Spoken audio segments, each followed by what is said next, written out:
Hi Fools, healthcare analyst David Williamson, and welcome to Market Checkup. We have a lot of healthcare news this week, so let's go right into it.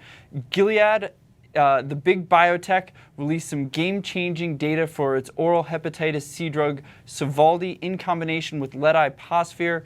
Now, this could really shake up the hepatitis C market, which is really seen as about a $10 billion global market as soon as 2017. Now, a lot of analyst estimates give Gilead the lion's share of this market, with AbbVie getting about a third of it, but I think it could be potentially tough sledding for AbbVie, and I think pricing is going to be key for AbbVie, but let's get back to that in a second. Now, Express Scripts, the pharmacy benefit manager, said the dosing difference between Gilead's product and AbbVie's product isn't that much of a disadvantage for AbbVie, but I disagree.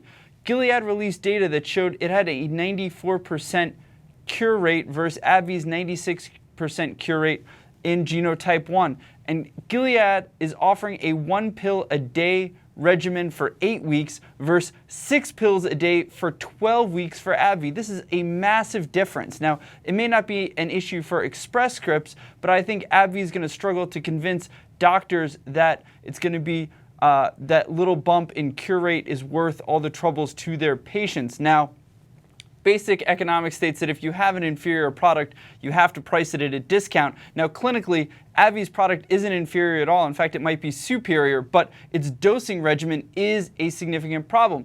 Gilead is charging right now $1,000 a day for Sovaldi. The combo could approach about $2,000 per day. It's probably going to be between $1,500 and $2,000.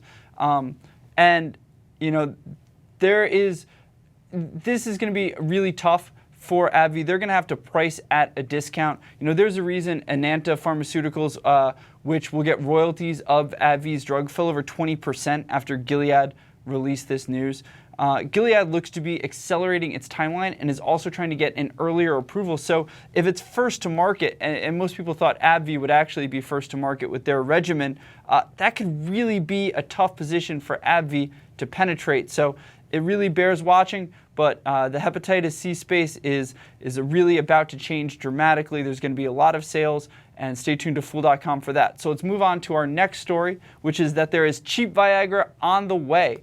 Pfizer has come to terms with Teva, the generic drug maker, over its erectile dysfunction drug Viagra. Teva will launch in 2017, which is 2 years earlier than Pfizer's patent ran out, but will pay Pfizer an undisclosed royalty for the right. So this gives Teva a nice window, but it's actually not a disaster for Pfizer to settle this ongoing dispute. Pricing won't be bargain basement like you see with a lot of generics because it tends to be a race to the bottom with competition. We saw Lipitor sales go off a cliff. I wouldn't expect that for Viagra right away. And the revenue stream they'll be getting from Teva should mitigate some of that damage. U.S. sales were over $1 billion last year, global sales approaching $2 billion. I do think this is a good deal for Teva. To accept this, they need to get some growth going. They've had some struggles. And investors interested in Pfizer, I think, need to be focused more on the Capita trial results for Prevnar.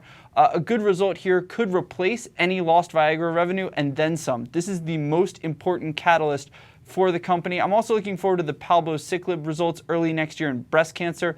If the phase 2 data are good, Pfizer may push for accelerated approval, and that could really shave 1 to 2 years of development time off before they can start getting sales. So let's stay in the big pharma realm, and there was a diabetes drug partnership that looks like it's going through an amicable divorce. And Bristol and AstraZeneca have chosen to break up, and sometimes it is better to go separate ways. Bristol will be getting rid of their portion of their joint diabetes franchise, selling it back to AstraZeneca for $2.7 billion upfront and a nice milestone payment of $700 million if the SGLT2 drug Forxiga is approved. Now, this drug was already rejected once, but Johnson & Johnson had an SGLT2 drug approved in the interim, and it looks good for approval the second time around. The FDA Advisory Committee voted 13-1 that Forxiga benefits outweigh the risk. The panel also voted 10-4 that Forxiga has an acceptable cardiovascular risk profile. I expect a launch next year. There's also an additional $700 million in milestones on the table for Bristol and a sizable royalty stream. This will make Bristol's financials look better, as diabetes is a fiercely competitive space and it has worse margins than Bristol does as a whole. I think for investors it will be important to think in the long term with Bristol. Growth in 2014 will potentially disappoint, especially as Bristol-Myers and its partner Pfizer look to ramp up blood thinner Eliquis sales, which has quite frankly had a disappointing launch. There's still a ton of potential in the pipeline, especially in immuno-oncology.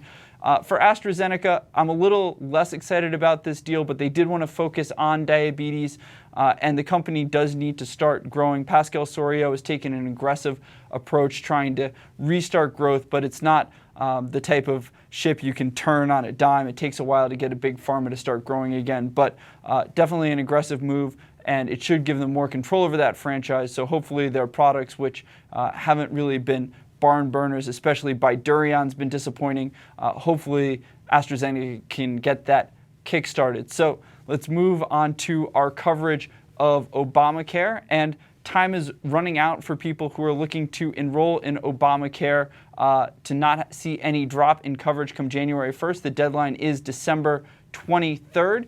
We have seen a rapid increase in customers, especially on the state-based exchanges. Enrollment seems to be doing better on the federal sites as well, but given its meager starting point, improvement was a pretty safe bet. Right now, 1.2 million are tracking to have coverage in 2014. The goal is obviously 7 million, but they do have until the end of March to sign up for 2014. So it could continue to increase to get closer to that 7 million person goal. So things certainly aren't where administration officials likely hoped they would be, but they are moving in the right directions.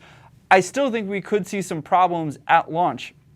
Just like how the website didn't quite launch as smoothly as hoped, insurers are going to get a deluge of new client information, especially as people rush to these deadlines, and it may not be totally accurate. The websites may be spitting out errors to the insurers, so I would suggest to anyone out there who signed up for Obamacare to double check the status with their insurer before making a slew of doctor's appointments or having an unforeseen injury.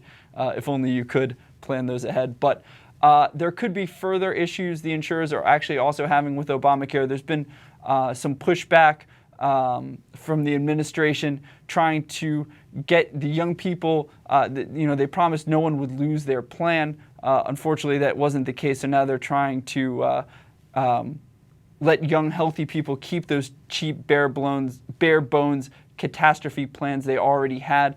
It's a small number. Probably around 500,000. There's some concern that it could threaten the stability of the marketplace because these are the people that the insurance companies need to profit most from to balance out the risk of the older, sicker with pre-existing conditions. But that probably won't be too bad for the companies. The insurers are also actually giving a bit of a grace period. Customers now have until January 10 to pay their first premiums. One interesting thing that we're going to really focus on in 2014, however, is we're going to take a deeper look into managed care, so stay tuned to Market Checkup for that. And we also, at the end of the year, we've really seen hospital utilization continue to drop as new cost containment rules take effect. It'll be interesting to watch to see how this impacts hospital stocks next year, or if it's more of a temporary phenomenon as things reorient in this Obamacare world. Thank you for watching. Stay tuned to Fool.com for all your healthcare news, and Fool on.